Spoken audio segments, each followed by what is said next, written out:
श्री रामचरितमानस के बालकांड में गोस्वामी जी लिखते हैं कि काम चरित नारद सब भाषे, यद्यपि प्रथम बरजी शिव राखे। अति प्रचंड रघुपति के माया, अति प्रचंड रघुपति के माया। जेहि न मोह अस को जग जाया, जेहि न मोह अस को जग जाया। गोस्वामी जी लिखते हैं कि काम चरित नारद सब भाषे, यद्यपि प्रथम बरज शिव राखे। अति प्रचंड रघुपति कै माया, जेहि न मोह अस को जग जाया। अत्यंत अद्भुत चौपाई का भावार्थ है कि यद्यपि भगवान शिव जी ने पहले ही देवऋषि नारद जी को बरज रखा था, मना कर रखा था, तो भी देवऋषि नारद जी ने कामदेव का सारा चरित्र भगवान श्री हरि विष्णु से कह सुनाया। श्री रघुनाथ जी की माया बड़ी प्रबल है। जगत में ऐसा कौन जन्मा है जिसे वह मोहित न कर दे। इस भाव को समझना है। भगवान श्री रघुनाथ जी की माया इतनी प्रबल है कि उनके माया से हट के व्यक्ति बच ही नहीं सकता है। श्री रामचरितमानस की यह चौपाई अत्यंत गहन आध्यात्मिक रहस्य को प्रकट करती है। यह केवल देवऋषि नारद जी की कहानी नहीं है, बल्कि यह हर मनुष्य के मन की कथा है। गोस्वामी तुलसीदास जी यहां बताते हैं कि देवऋषि नारद जी भगवान श्री हरि के पास पहुंचे, तब देवऋषि नारद ने अपने काम पर विजय प्राप्त करने की, अपनी विजय की पूरी कथा भगवान श्री हरि विष्णु को सुना दिए। जबकि इससे पहले भगवान शिव ने नारद जी को ऐसा करने से मना किया था, बार बार मना किया था कि हे नारद मुनि, जो बात आपने हमसे कही है, यह कामदेव पर विजय प्राप्त करने की कथा, यह बात भगवान श्री हरि विष्णु के सामने मत कहना। उन्होंने बार बार मना किया, विनम्रता से मना किया, निवेदन किया, परंतु नारद मुनि कैसे चुप रह सकते हैं। उनके मन में तो उत्साह है कि मैंने तो कामदेव को जीत लिया। और यहीं से भगवान श्री हरि विष्णु की अद्भुत लीला प्रारंभ हो जाती है। इस भाव को समझना है। नारद जी ने भगवान श्री हरि विष्णु के समक्ष कामदेव पर अपनी विजय प्राप्त करने की पूरी तरह से उन्होंने वर्णन किया। यद्यपि भगवान शिव ने पहले उन्हें बार बार विनम्रता के साथ निवेदन किया कि हे नारद, जो विषय आप हमसे बताए हो, यह विषय श्री हरि विष्णु के सामने मत कहना, इस पर गर्व मत करो, इसका प्रदर्शन मत करना। लेकिन भगवान श्री रामचंद्र जी, रघुनाथ जी की माया इतनी प्रबल है कि संसार में ऐसा कौन है जो उनके प्रभाव से पूरी तरह से बच सकता है। कोई ऐसा नहीं जो भगवान के माया के प्रभाव से बच सके।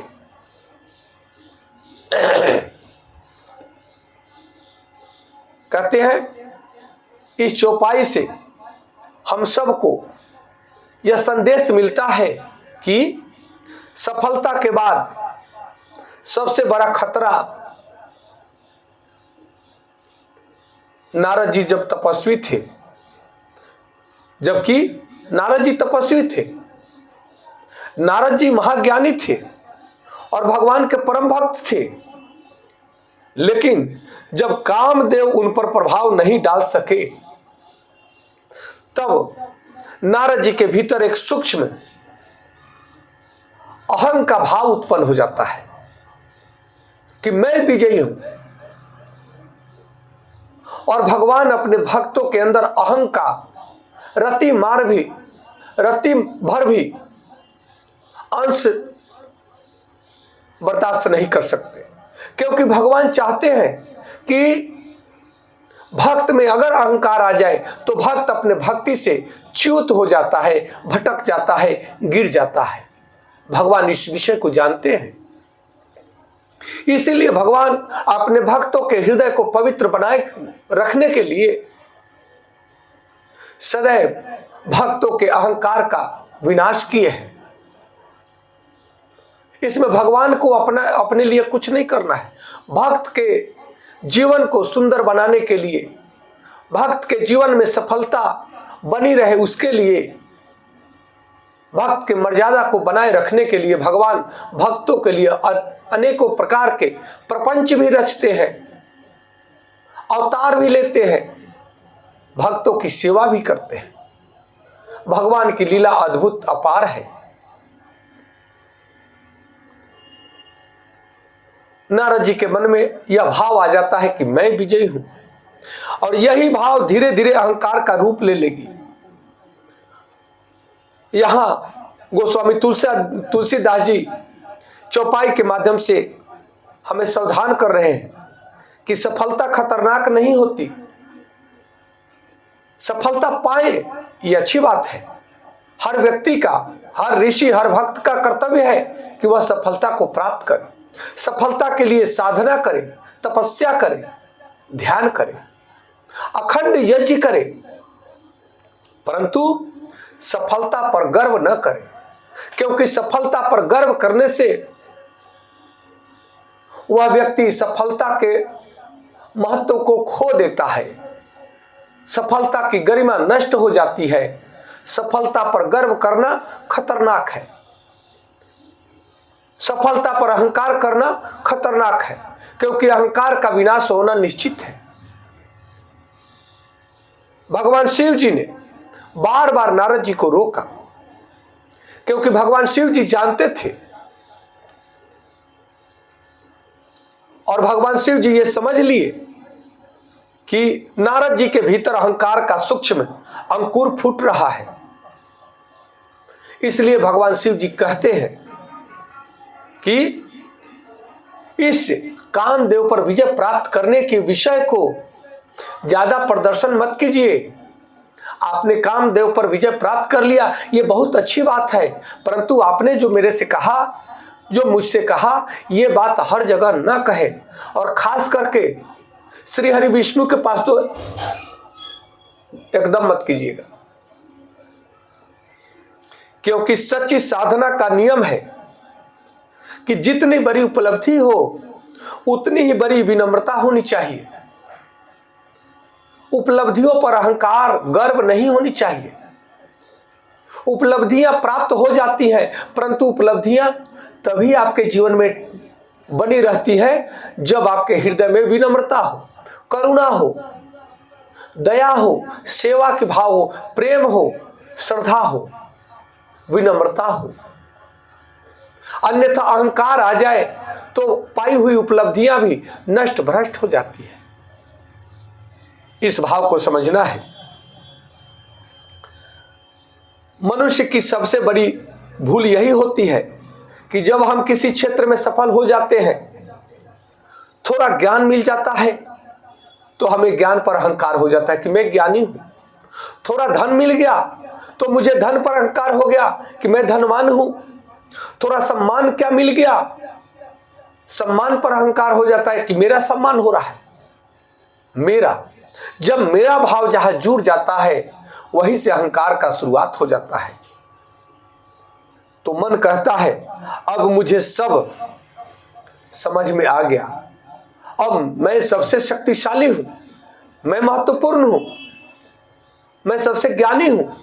यह मन में बात आ जाती है और यहीं से पतन का मार्ग शुरू हो जाता है। यहीं से उस व्यक्ति के जीवन में पतन का मार्ग प्रारंभ हो जाता है कि मैं सब जानता हूं, मेरे पास ये है। ये खतरनाक है। ये सांसारिक विषय वस्तुएं, मान मर्यादा, मान सम्मान, पद प्रतिष्ठा, धन दौलत, ज्ञान की प्राप्ति करना, ये सब सांसारिक विषय वस्तुएं हैं।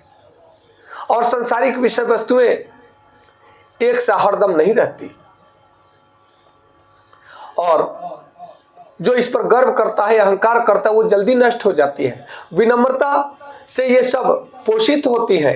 विनम्रता जहां है वहां धन भी पोषित होगा। विनम्रता जहां है वहां ज्ञान भी पोषित होगा। विनम्रता वहां जहां है वहां सम्मान भी पोषित होगा। इस भाव को समझना है। नारद जी की कथा हमें यही शिक्षा देती है कि अहंकार करोगे, अपने सम्मान की, धन की, ज्ञान की ढोल पीटोगे तो आपसे भी बड़े बड़े लोग इस सृष्टि में पड़े हुए हैं।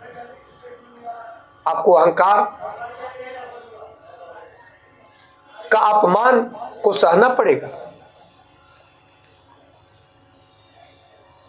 भगवान की माया अत्यंत प्रबल है। यह माया केवल धन और भोग में नहीं है, बल्कि माया अहंकार रूप में आती है। कभी ज्ञान का अहंकार, कभी तप का अहंकार, कभी भक्ति का अहंकार, और ये सबसे सूक्ष्म अहंकार यही है कि ये अहंकार आने के बाद व्यक्ति बंधन में पड़ जाता है। यही सांसारिक बंधनों का कारण है। रामचरितमानस नारद जी की आलोचना नहीं करती, बल्कि यह बताती है कि जब भगवान अपने भक्त को और ऊंचा उठाना चाहते हैं तो भगवान अपने भक्त के भीतर छिपे हुए दोषों को बाहर निकालते हैं, दोषों को नष्ट करते हैं। भगवान अपने भक्तों से बहुत प्रेम करते हैं। इसीलिए भगवान अपने भक्तों के हृदय में, अंतःकरण में रति भर भी दोष नहीं देख सकते, और दोष आ जाए तो उसको मिटाने का प्रयास करते हैं, चाहे उसके लिए प्रपंच ही क्यों न रचना पड़े। इस बात को समझना है कि जब भी जीवन में सफलता मिले तो हमें विनम्र रहना चाहिए, गुरु की सलाह माननी चाहिए और अपनी उपलब्धियों का प्रदर्शन नहीं करनी चाहिए। ईश्वर की कृपा सदैव बनी रहे ऐसा भाव बनाए रखना चाहिए। जिसे हम अपनी सफलता मानते हैं और जिसे अपनी सफलता पर घमंड हो जाता है, वह सीखना बंद कर देता है और उसका जीवन अंततः नष्ट भ्रष्ट हो जाता है। क्योंकि जो सीखना बंद कर देता है उसके जीवन में प्रगति बंद हो जाती है। जब जीवन की प्रगति रुक जाए तो समझो कि उसका जीवन ही रुक गया, और जीवन रुक जाए तो समझो कि जीवन नष्ट भ्रष्ट हो गया। आज इतना ही, कल पुनः दूसरे दोहा चौपाई के साथ मिलेंगे। तब तक आप सबको कोटि कोटि नमन। हर हर महादेव। जय माता पार्वती जी। जय श्री राम, जय श्री राम, जय श्री राम।